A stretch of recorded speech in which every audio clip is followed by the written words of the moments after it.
What would you say has been the most stressful period during this whole time? You sort of mentioned the early months and years, but what putting it all in perspective is the most stressful? All stages are stressful. Someone once said to me, if you know what it takes to be a CEO of a startup, you would never be one.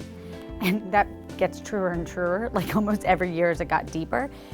First, the positives are like, it's the best thing that I'd ever done in my life. It's the most rewarding, I'm the most committed. And I think most people who love their baby, if you will, in your startup feel that way. Actually, I realized stress doesn't ever really go away, especially if you're someone who uses stress to kind of help you, make things happen. But the different phases of stress were different. So in the first stage, it was sort of external stress. Is this gonna work? Are we gonna stand up?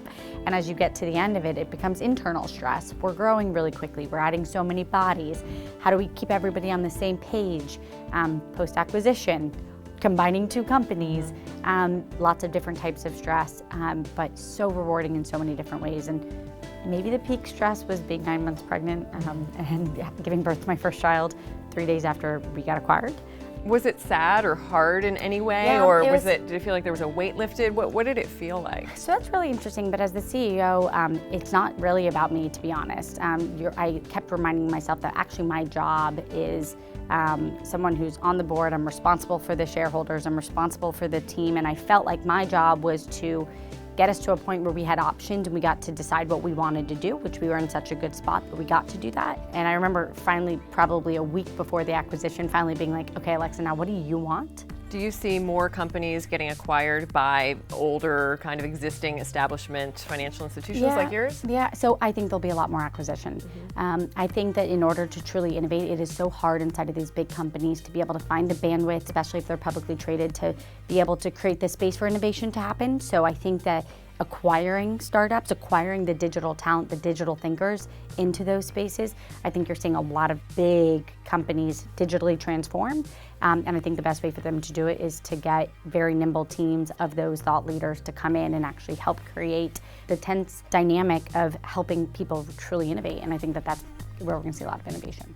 You spend a lot of time thinking about your productivity, your own personal productivity. Too much time.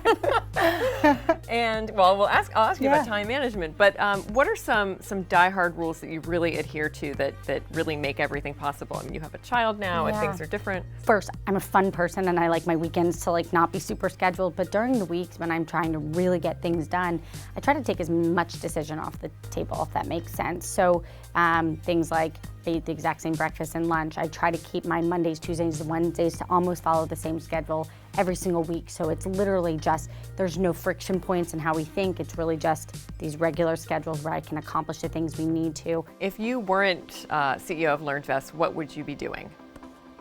I would be looking to found LearnVest again, to be perfectly honest.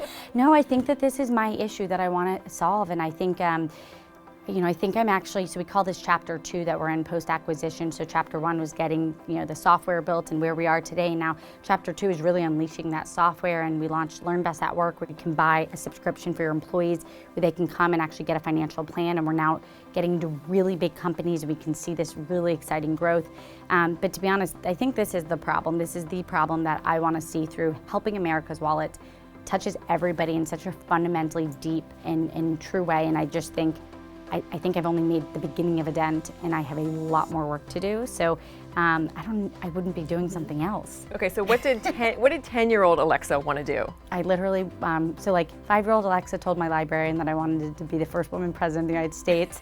10-year-old Alexa wanted to be a brain surgeon. I think 15-year-old Alexa thought I was going to be a doctor. And then it became very clear to me that I was an entrepreneur and that I love to build. And so that's where I've been.